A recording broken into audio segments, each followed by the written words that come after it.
Hello friend, हमारी कहानी हमारी अधूरी शादी में आपका स्वागत है। कमरे में उदास बैठे हुए माही अपने बीते दिनों के बारे में सोच रही थी। वह अपने बाबा उमाकांत जी के साथ लखनऊ में अपने छोटे से घर में खुशी से रह रही थी। उमाकांत जी एक प्राइमरी स्कूल के टीचर थे। माही की माँ नहीं थी।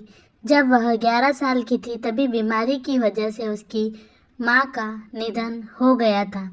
तब से आज तक उमाकांत जी ने ही माही को माता और पिता दोनों का प्यार दिया।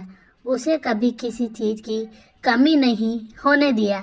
हालांकि माही भी काफ़ी समझदार बच्ची थी। उसे जो मिल जाता उसी में खुश रहती और बच्चों की तरह कभी किसी चीज़ की फरमाइश नहीं करती थी।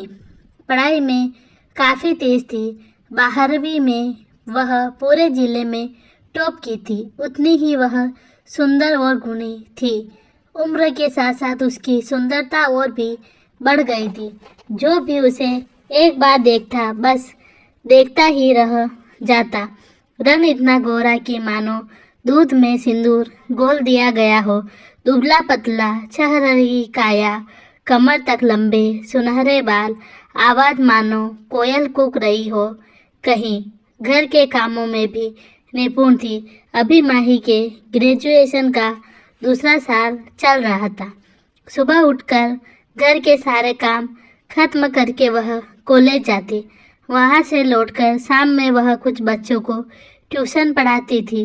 वैसे तो उसके बाबा इसके लिए मना करते थे, लेकिन फिर भी वह सोचती थी कि खाली बैठने से तो अच्छा है कि कुछ काम कर लिया जाए।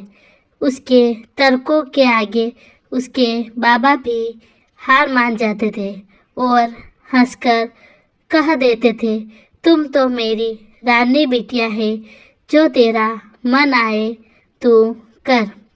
एक दिन माही को उसके बाबा बहुत ज़्यादा खुश नजर आए।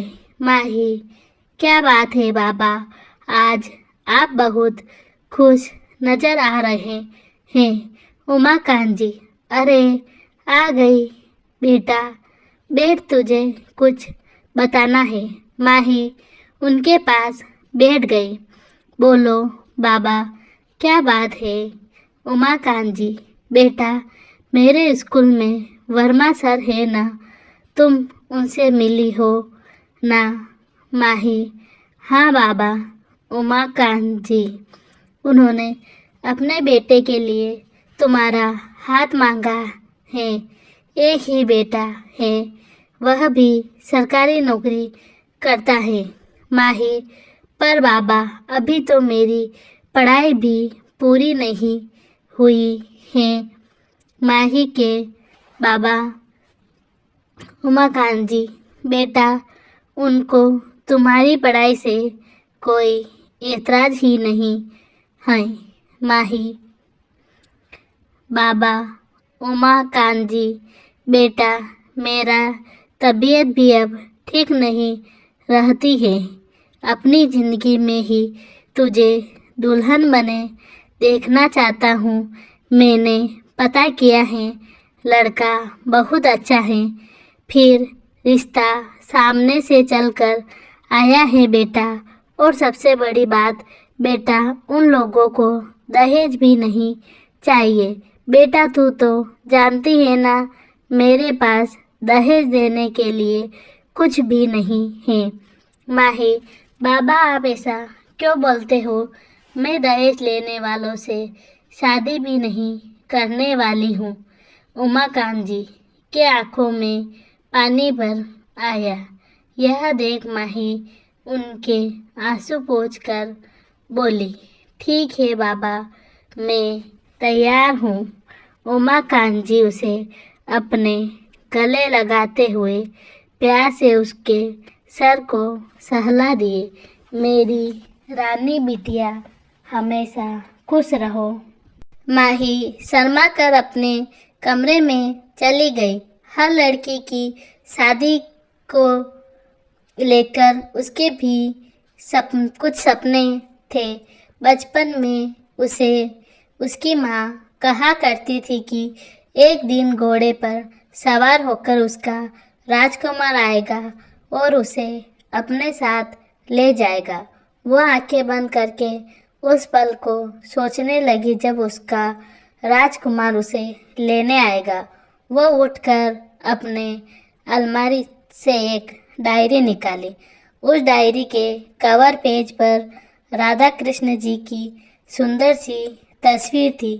वैसे तो उसे डायरी लिखने का कोई शौक नहीं था, पर जब उसने वह तस्वीर देखी तो खरीदने से खुद को रोक नहीं पाई थी।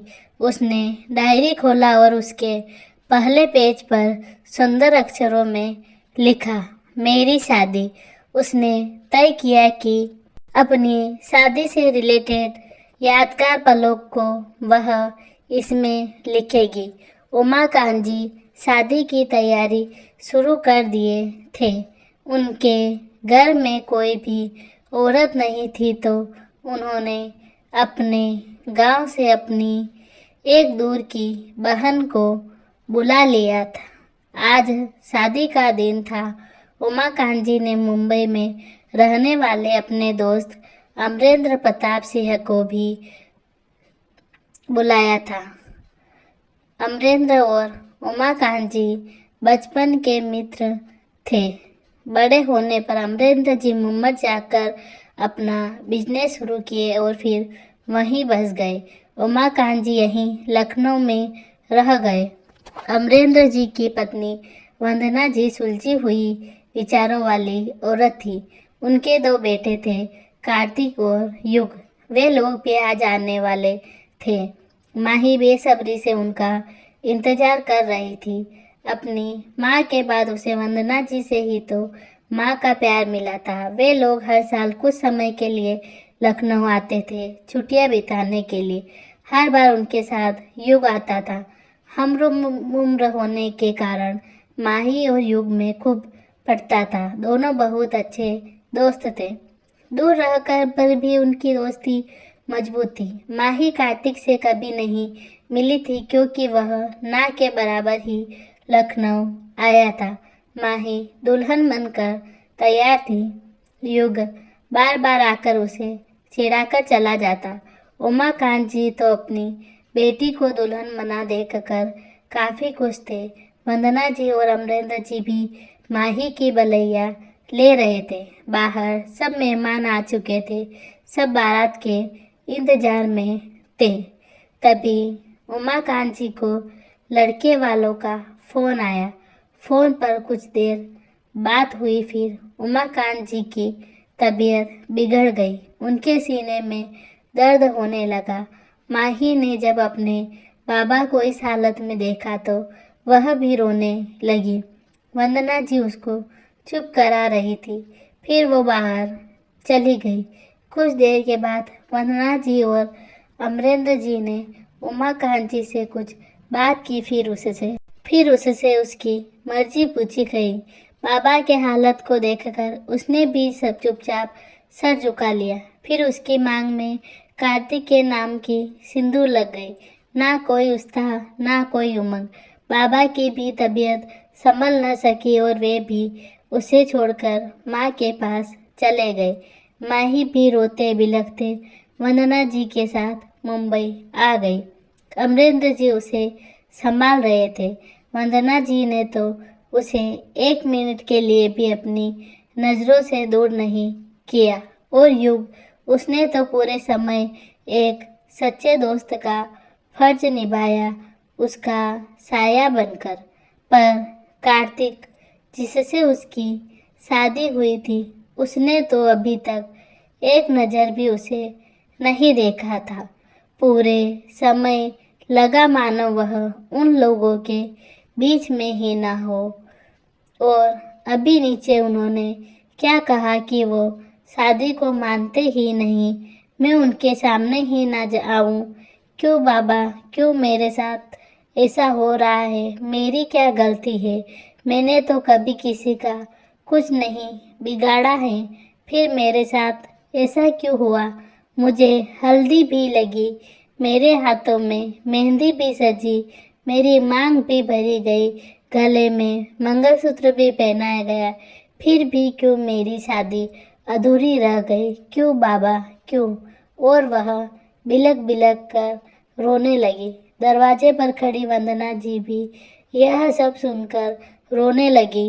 वो दौड़कर अमरेंद्र जी के पास गई और उनको सारी बातें बताई और रोने लगी। कहीं हम लोगों ने माही की शादी कार्तिक से करवा कर कोई गलती तो नहीं कर दी ना। नहीं वंदना जी, हमने कहीं कोई गलती नहीं की। कार्तिक गलती कर रहा है माही का साथ ना देकर। हम लोग माही को जानते हैं, उससे अच्छी लड़की कार्तिक को नहीं मिल सकती। आप अपने आप को संभालिए और माही के पास जाइए, उसे अभी आपकी ज़रूरत है अपने माँ की। अमरेंद्र जी ने उन्हें समझाया। युग, हाँ मोम, डैड सही बोल रहे हैं और आप चिंता नहीं करिए, भाई माही को ज़रूर अपनाएंगे। माही कोई ऐसी वैसी लड़की नहीं है, मेरी बेस्ट फ्रेंड है। अभी तो उसे आपकी ज़रूरत है। भाई से हम लोग कल बात कर लेंगे। सब जानते थे कि युग माही को कितना मानता था। गुस्सा ठंडा होने पर कार्तिक माही के साथ अपने रिश्ते को एक मौका देगा या नहीं। कार्तिक की बेरुखी माही को तोड़ देगी। क्या होगा माही का अगला कदम, कैसे रहेगी माही की नई जिंदगी का सफ़र, कैसा रहेगा उसका और युग का रिश्ता। युग कब तक माही का साथ देगा। क्या है युग और माही का रिश्ता, दोस्ती या फिर। आज के लिए इतना ही। आगे की कहानी जानने के लिए पढ़ते रहिए मेरी कहानी, मेरी अधूरी शादी। आपका बहुत बहुत धन्यवाद।